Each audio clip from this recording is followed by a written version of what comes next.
February 28th, 6th. The entire global economy funnels through a gap in the map just 21 miles wide. 2 shipping lanes, each 2 miles across, separated by a 2-mile buffer. That is the Strait of Hormuz. And right now, for the first time in the history of modern commerce, it is closed. The World Bank confirmed it. The largest oil market shock in recorded human history. By April, oil traded at $120 a barrel. The world's 2 great energy choke points pressured at once. And the U.S. Navy's only dedicated minesweepers were sitting in Asia when it all exploded. This is how the most predictable catastrophe in geopolitics finally arrived, and how unprepared the world was. Start with a number that should have kept ministers awake for 30 years. 20 million barrels a day. Roughly 25% of all seaborne oil on Earth. About 20% of everything the global economy consumes. 231 barrels every single second. And alongside it, a fifth of the world's liquefied natural gas. Nearly all of it from one country, Qatar. From one coastal city, Ras Laffan, the largest LNG complex on the planet, sitting behind a choke point whose northern shore a hostile nation controls. Before February 28th, 138 ships crossed the strait on an average day, a conveyor belt of civilizational energy. On March 7th, 2026, 1 commercial vessel made the crossing.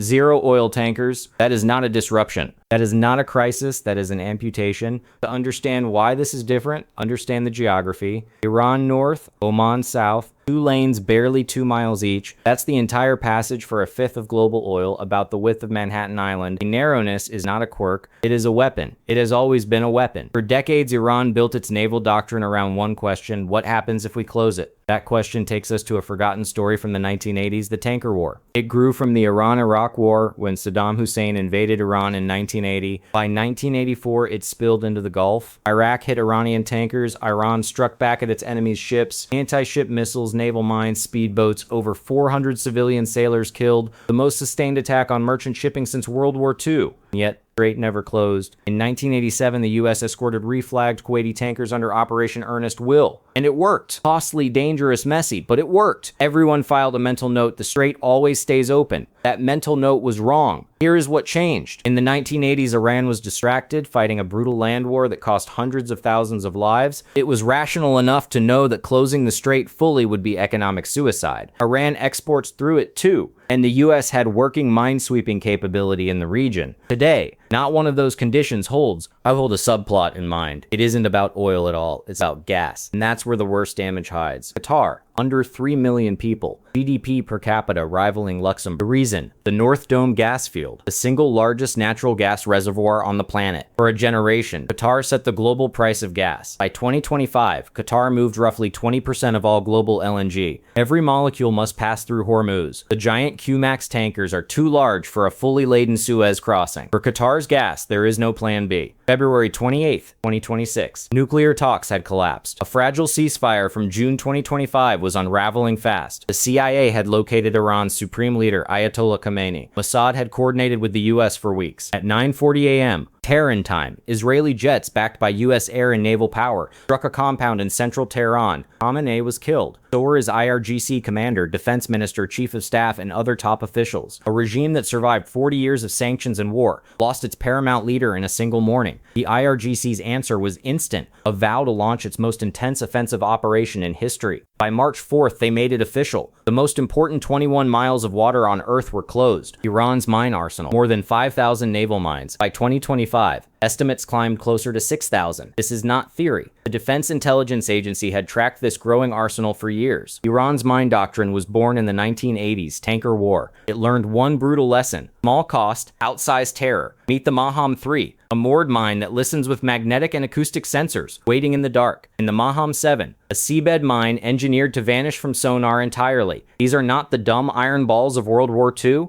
These are smart weapons that pick their targets, move them at night with fast little boats, feed a minefield the size of a parking lot, then wait. The result analysts call psychological closure. Even if the shooting stops, no insurer covers a transit until every mine is found. Hunting mines is slow, meticulous, expensive work, the kind only dedicated minesweepers can do. Here is the pattern interrupt that should make naval strategists scream into the void. The U.S. Navy had decommissioned half its Avenger-class minesweepers before the crisis ever began. Their replacement, literal combat ships with anti-mine packages, capable on paper, untested in real war. And when Iran started laying mines, America's 2 best mine clearing ships were in Asia, not the Gulf. Asia. Britain offered minesweeping drones. NATO declined to send ships. The strait stayed closed. On March 10th, the US struck 16 Iranian mine-laying ships, the most intense day of the campaign yet. Iran answered by hitting US bases and allied shipping. The escalation had its own gravity now. By April 11th, the Navy sent the USS Frank E. Peterson and USS Michael Murphy into set conditions for demining. They found fewer than 10 mines, far fewer than feared. But here is the terrible math. You don't need many. One mine in a 2-mile lane keeps every tanker captain on Earth from crossing. You can't prove a lane is clear in days, it takes weeks. And 20 million barrels a day wait behind a locked door. Now go back to Qatar.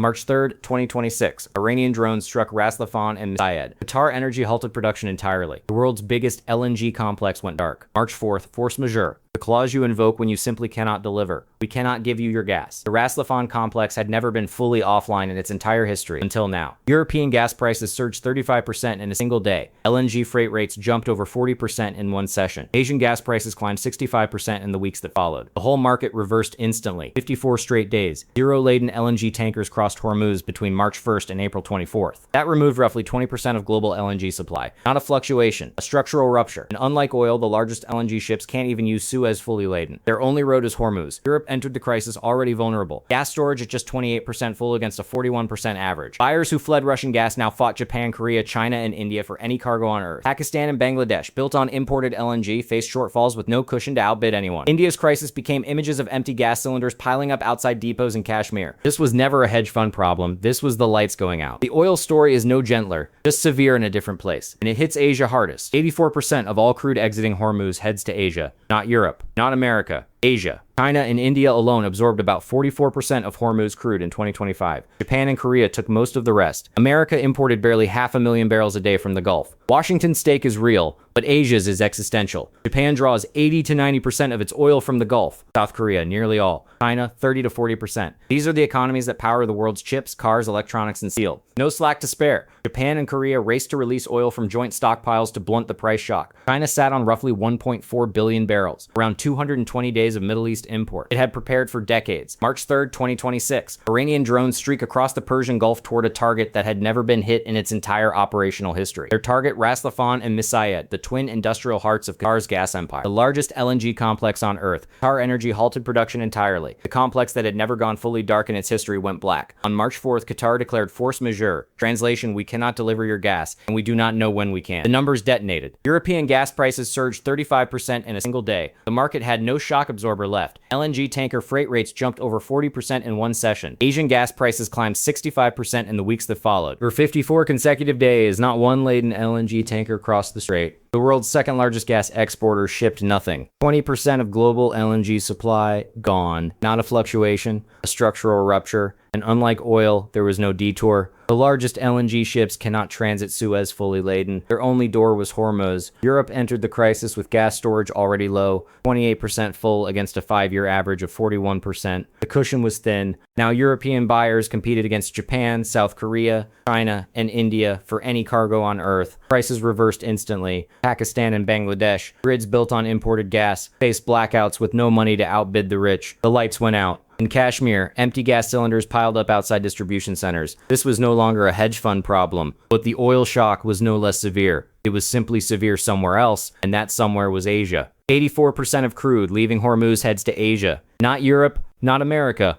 Asia. China and India together swallowed 44% of Hormuz crude. Japan and South Korea took most of the rest. Japan draws 80 to 90% of its oil from the Gulf. South Korea has zero domestic production, no flexibility, none. And these are the economies that power the world's semiconductors, cars, and steel. Choke their oil, choke the supply chain. Japan and South Korea cracked open their joint stockpiles. China, having prepared for decades, held 1.4 billion barrels in reserve. That hoard equaled 220 days of Middle East imports. Beijing had quietly armored itself while the world assumed the door would stay open. Thailand froze petroleum exports on March 1st. China ordered its biggest refiners to halt diesel and gasoline shipments on March 5th. Airlines canceled routes. Chemical plants throttled output. Fertilizer faltered just as South Asia's planting season approached. Every day the strait stayed shut, The world burned reserves it took years to build and paid insurance premiums that could have funded hospitals. By May, the IEA confirmed cumulative Gulf supply losses had passed 1 billion barrels. 1 billion barrels gone from the system. By end of March, Brent crude had jumped 65%,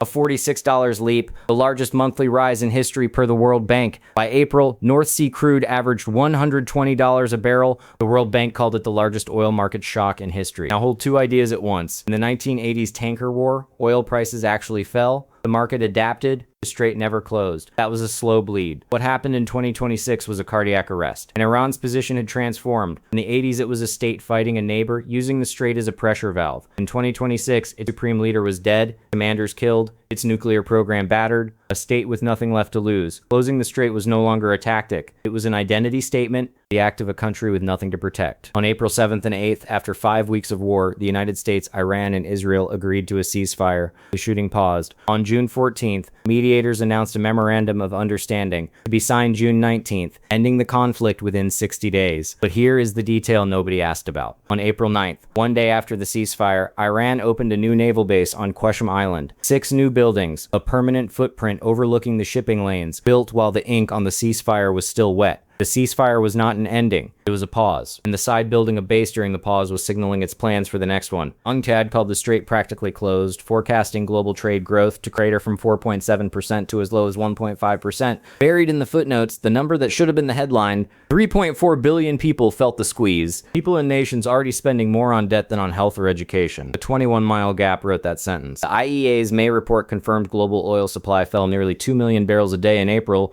total losses since February hitting 12.8 million. Gulf output sat 14.4 million barrels a day below pre-war levels. Airlines cut routes, factories cut shifts, farmers paid more for less. 3.4 billion people living in the wake of a 21-mile gap. The cost was never paid by oil executives. It was paid by everyone else. April 7th, 2026. After 5 weeks of war, the United States and Iran agreed to a ceasefire. Israel is included. The shooting stops. It came after oil hit $120 a barrel, after Qatar's gas plants went dark, after Asian governments started rationing fuel, Pakistani diplomats began facilitating talks. Progress was described as slow but real. The world allowed itself to exhale. June 14th, mediators announced a memorandum of understanding, set to be signed June 19th. A formal end to the conflict within 60 days. The strait would reopen. The price of oil would stabilize. The world would breathe again. But one detail was missing from the press conference. April 9th, one day after the ceasefire, the IRGC inaugurated a new naval base on Qasem Island, directly east of the strait. 6 new buildings, a consolidated command structure, a permanent military footprint overlooking the shipping lanes. They opened that base while the ink on the ceasefire was still wet. Diplomats shook hands in Islamabad. Iran moved furniture into a headquarters above the lanes. Think about what that signals. The ceasefire was not an ending, it was a pause. And the side that built a base during the pause is telling you what it plans for the next one. Pull back to the full financial picture.